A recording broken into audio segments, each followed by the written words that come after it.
Do not be afraid of sudden terror, nor of trouble from the wicked, for the Lord will be your confidence.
Bangladesh, monsoon capital of the world, so it's very rainy. It's just about to pour down, so you always have to have your raincoat on. And thousands of rickshaws all around the street, so it's the easiest way to get around town. We just got off the bus stand, we're going in. Here's my posse. Not a lot of people speak English at all, or if they do, it's real limited. There's no travelers like backpackers or anything really coming through. We haven't seen one person. We've heard a statistic that 80% of the country goes underwater when it's monsoon time. The main way that you get around here is by cycle rickshaw. This country has the most rickshaws of any other country in the world. Over 300,000 cycle rickshaws alone in Dhaka. Here's one thing that it's nice when we switch every month to the slush fund. So when you don't have it, you don't have to worry about payment, anything. You just hop in something and you hope, and you just tell the other person to pay for it. How you doing? Payment time. You have change? Yeah. No. 4 taka 2 men. 4? Tax, yes. Here you go. Thanks. Thank you. Okay, it's free. Okay, thanks, buddy. This is what you get when you have to handle the slush fund. It's really just amazing that it's sunny today. It'll turn here in a little bit. I mean, we've only got about maybe, what would you say, 2 hours? Every single day. Every single day. And when it goes for about maybe 5 hours, 6 hours at a stretch. Straight, just torrential. I mean, just non-stop. Non-stop. Oh, here we are. All right, you're cut loose for the day. There you go. See, they never like what you give them. Even though it was supposed to be 15, I give you an extra 5. But of course you don't like it. 50. The hat, which I had in Tibet, which I had in Nepal, which I was wearing in Africa, I must say goodbye to now. It's finished. There's been some crazy events that have happened with my hat. I have mold all the way around it, and it's completely plagued my hat. I started to get a red band around here, and then the back of my head started to itch too. And then I left it in my bag for a while, and voila, I've got penicillin. It's tough to let it go. I love this hat. I really did like it.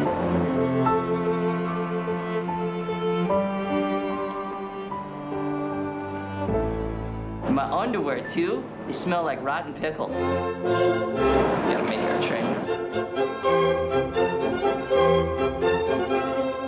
Now we're headed out to Sylhet, which is the northeastern corner where the tea plantations are. We're just gonna see what can happen out there. The travel here in Bangladesh is easy, but life in the streets is a little more difficult. Let's take the train, let's go.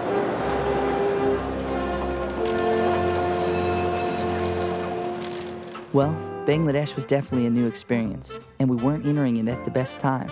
It was monsoon season, and monsoon season lasts from May till September. so our trip north to Sylhet was probably going to be very wet. But hey, maybe our luck would change. This is northern Bangladesh, and this is the monsoons at its finest. Well, this is the Sia tribe, and what they do is they sell betel nut and betel leaf, and that's kind of how they make their living. Betel nut. And they have red teeth.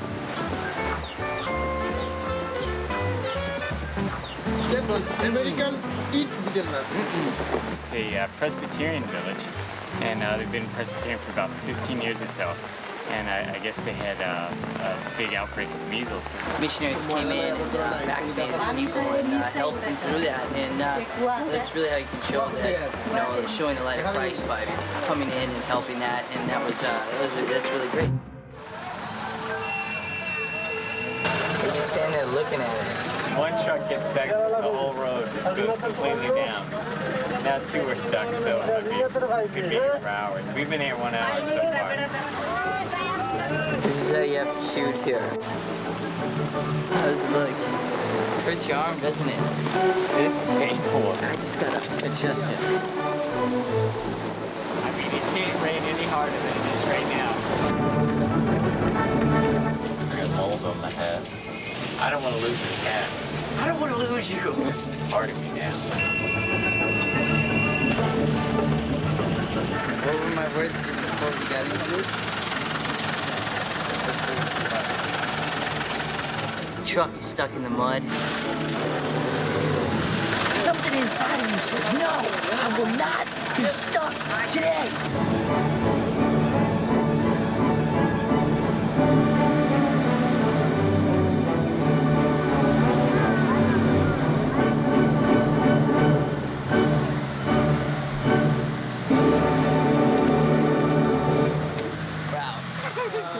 How can you get so muddy? After our recon mission in Bangladesh, we exchanged our taka, boarded a plane for Bangkok, and crossed the invisible border into Southeast Asia.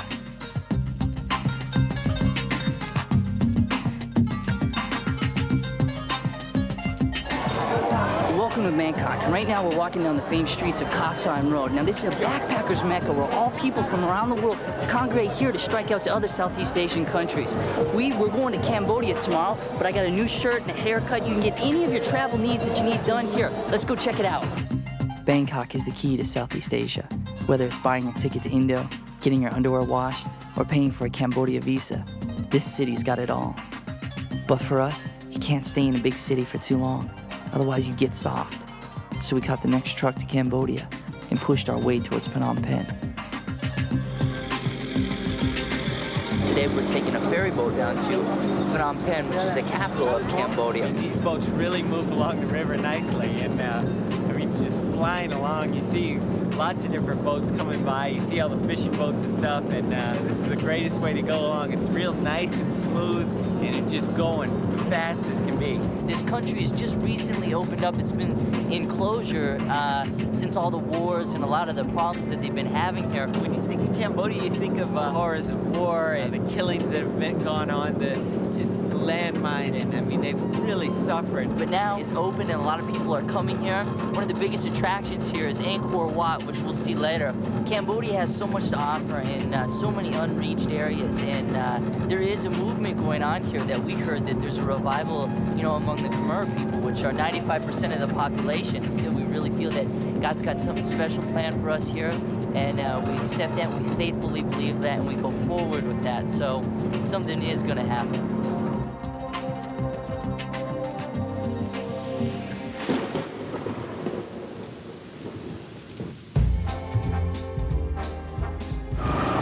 See, Phnom Penh is thriving, and since 1993 they've had a new government in place, and the economy's really been booming. But in 1975, when Pol Pot took over the city, he made everybody leave, so the whole city was completely deserted, and his regime plunged and pillaged and took all the rich places. So during that time, everything was vacant, but now you can see how everything's come back, and it's now a booming city and just full of life. Gorgeous day in Phnom Penh. It's usually raining at this time of year, but today is just fabulous. Nice day for a motorbike ride. The more we learned about the city, the more we learned about its terrible past, and the reminder of the dark terror that once existed could still be seen to this day. Tulsing Prison, also known as S-21, was the ultimate plan of war designed by the Khmer Rouge regime. From 1975 to 1978, rough figures suggest that nearly 11,000 people perished at this camp. It was the prelude to the killing fields, and the prisoners were subjected to endless days of torture. The buildings of S-21 still exist to this day, and the echo of a horrible terror can still be heard. There's these reminders here of how the prisoners lived their daily life. And as you can see, the cartridge box is where the prisoners used to defecate in, and this container is where they used to urinate in. They're at all times during the day shackled down to the bed with these wrought irons, and nothing more that they had to look forward to was torture and just endless days on this wrought iron bed. What this used to be is an old high school. Each floor has barbed wire covering. That kept the people from jumping and committing suicide. People would just jump to the death just to avoid the torture and avoid dying at their hands.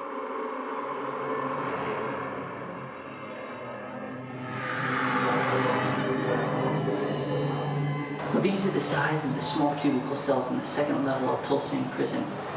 People have been known to stay here for 3 years, a year, and been periodically taken out for their torture, and then finally their execution at the killing fields.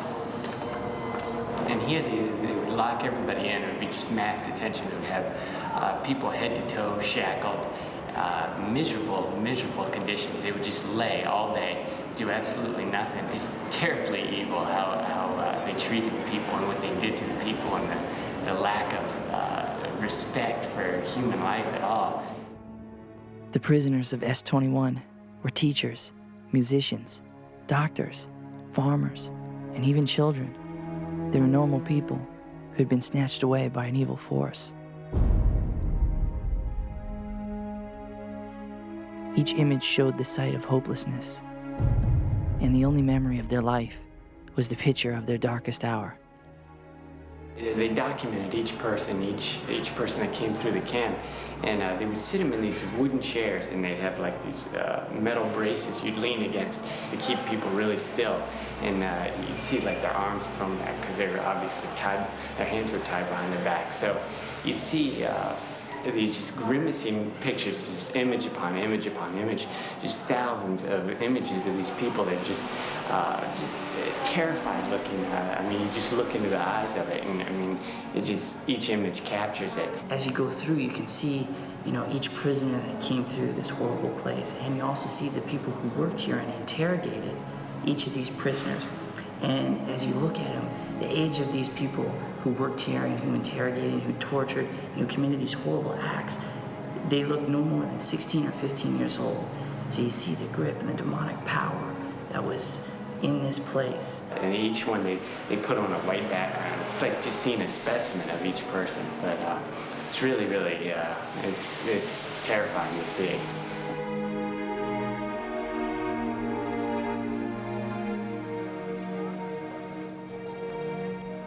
We're on the outskirts of Phnom Penh, and this is the killing fields. This is where over 9,000 bodies have been exhumed, and it's believed much more perished here. They would come out here and execute people by using a hose to the head or swords or knives or anything but bullets. What they did here is, in 1980, they dug up many graves. In these fields around here, and you come past small little potholes of where they exhumed bodies from, and each one may say 450 bodies were exhumed from here, all were naked, or some all did not have any heads, or all just different types of executions, and it just shows you the pure evil that was done and that existed in this land during the Pol Pot regime, where over 3.3 million people were killed. It's really shocking seeing all this and seeing how much this land really needs healing and how it needs the light of Christ. And that's what we've come here to do, just to share Jesus in all parts of this country. Seeing the killing fields, it's a horrible sight, it's a horrible thing to see, but we look towards the future and we look what Jesus is going to do here and how he's going to change this land and how people are going to be set free from the bondage of the past. So, amen, that's what we've come here to do.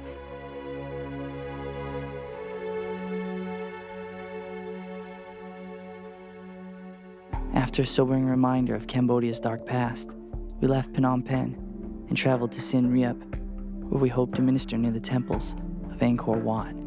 Well, we're right now at Angkor Wat. The Khmer Empire built this from the 9th century to the 15th century, so it's a progression of work. And these temples are spread out over a massive area just through the jungle. Not one of the stones that was used to build this place or any of the workings did they use any animals to bring it in. So it was all humans that had to put this together. It's really quite an impressive structure, and the architecture is really, standing the test of time. It is pretty neat to see because it kind of, brings out the Indiana Jones in you and stuff like that. We've been in Cambodia for a couple weeks, and we're going to be heading out hopefully this week to some villages. It's obviously what our desire is, and our main purpose is to be getting out to our villages, our target areas, and doing work there. And it's been a little difficult with the contacts and such, but I think this week we'll get something done. Throughout Cambodia, we see here all the different practices in Buddhism, and our prayer and our hope is just to be able to share the gospel with these people. One of the ways that we do it is we have a track here. So this is just a small little explanative track that explains about the life of Jesus and tells about salvation and redemption from sin. Just any way that we can minister, we want to occupy ourselves that way. So that's our heart's desire. There is an evil storm rolling in.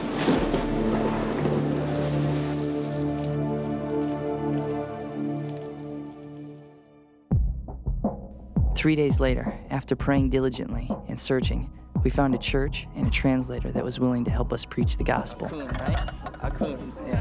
He was a man 2,000 years ago, which we even number our years by, who lived in a land very far away from here and very far away from my home also. And he was born of a woman, but his seed was from God, and he lived a life completely sinless. So as Jesus walked the earth, he prayed for many, healed the sick, and he was persecuted for all the good things that he did. And they delivered him up for crucifixion. And they put nails in his hands. And he died the most painful and gruesome death. He was tortured more than anyone could ever imagine. But he did that willingly. He did that willingly for me, for you, for everyone. He did that so we may not suffer. And when you believe in Jesus, his son, he cleanses you from all unrighteousness through the joy of God living in your heart. He sets you free of that. He sets you free. And he brings this joy and this peace. That you know that you're going to heaven. And you know that God is always with you. And I tell you this too, Jesus is coming again. On the clouds, he's coming back. And it may sound fantastic to the normal person, but I tell you this, I know inside that Jesus is coming back. Because he made that promise. And I tell you what, those who believe in Jesus and accept him into their life will have that fullness of joy. If you believe with your heart, and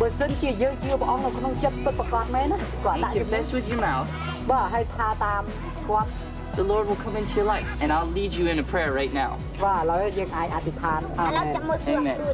And that's all it takes. This is a Bible for her. And what this is a detail. Tell her this is a detail. God desires you to have peace with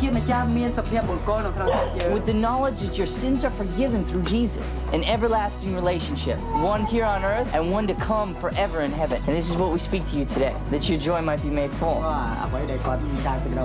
This is day one of our ministry here in Siem Reap. And we've been going out with a local pastor and an interpreter with us. And it's been great. 7 people came to Christ. So it was good to see that, and just going around and encouraging people, praying with them, explaining the gospel, and just going out and preaching it. So it's been nice today, and we're going to continue throughout the week.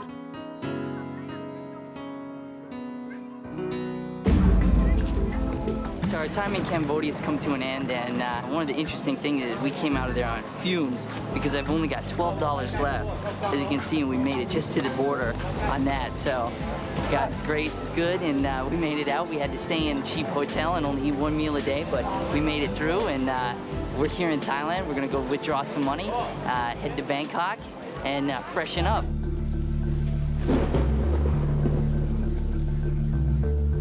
Moving back to Bangkok was easy. We just caught a truck at the border town. Once in Bangkok, we took a day to freshen up on Khao San Road, and then moved on. We were heading to northern Thailand, but then it felt like something was calling us to Laos. so we decided to go for it. This is Chiang Khong, and this is right at the Lao border. We're in the kind of near the Golden Triangle right now in northern Thailand. What we're doing is we're checking out of Thailand once again. We've been on the move real fast-paced lately, and we're gonna jump on a boat, cross the Mekong, and we're in northern Laos, just like that, very easy. We got our visa processed here, it's like 3 days, so we're ready to roll. We're going into the northern areas and see what we can find. This is a good story. We were sitting in a bus station and we were gonna go to Chiang Rai, and we saw a bus going to Chiang Khong to the border of Laos, and we said, let's go to Laos. That's how quickly things can change. We're on the border of Laos and Thailand. We got in yesterday. We're waiting for our pickup truck over there. So we're just drinking our tea in the morning, watching the market activity. It's just nice to get up and relax right now, but in about 2 hours or 1 hour, depending on when the truck finally leaves, we're gonna be in a lot of pain because we got 10 hours in the back of our pickup. We're getting a truck up to Phung Saline. We should be there in probably 3-4 days. And we don't really know what to expect. There's lots of tribals up there. There's lots of different groups up there. So it's right up near China and Vietnam. We pressed on, moving deeper into Laos. From Hoi Sai, we were on our way to Lom Nan Tha, but the monsoon caught up to us in the jungle, and things went bad.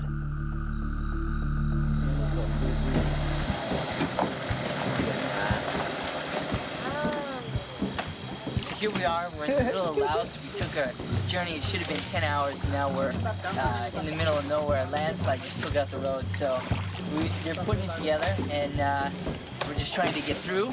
As you can see, it's real muddy, and it's just you have to stop every 5 minutes to move or anything just to clear the road, so it's pretty bad. All right, we're pushing through. Landslide just blocked the road, so now we're gonna come on through, and we're gonna try and push it and try and get there tonight, but it looks like tomorrow morning. It's all muddy, the driver's ready to go, so we gotta get our way.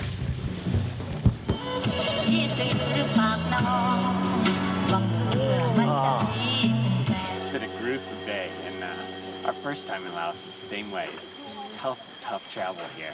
Oh, you never know what you're getting into. We're deep in the jungle here. I mean, you hear all the sounds and everything. It's wild being out here.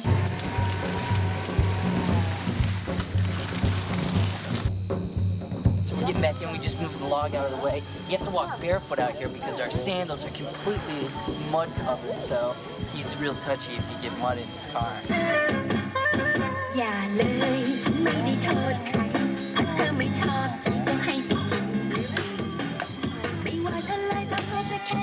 Been traveling 12.5 hours. It gets worse. Wash off the sandals. It's a big, impassable river. It looks a little too deep, but I think I've seen it where we've made it through stuff like this worse, but they don't seem to think it's possible. They say there's a guest house 3 kilometers up the road, but there's a little village back the way. It's either that or sleep in the cars. The river's caught us. Muy bong. Bai moi mong. Bai mong mong. Yes? Is that where we are? No. Village. Is that your village? Bai mong mong? We made a tragic error in our map finding.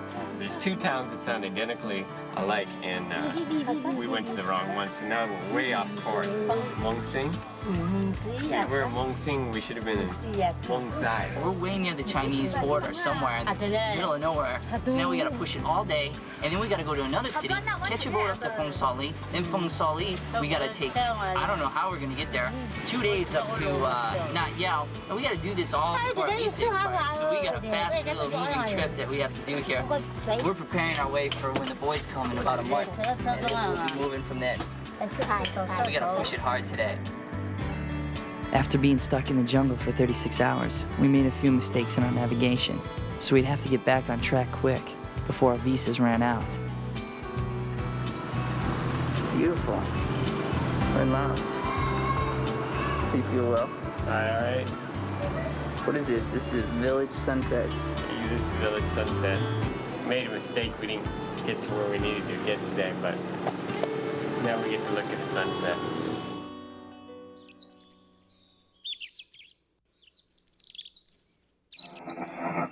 We're unable to see quite what's happening now. People are running everywhere. This is breaking news. Made a statement. A plane has just struck the north tower of the A second plane has just struck the southern tower. I do remind you that both towers have now collapsed. And the Pentagon, fourth flight this morning, the fourth fatal crash this morning on September 11th. We were just in a village, and some Australian guys who were passing by in a remote village up in northern Laos. We were there, and they said, "Did you hear what happened?"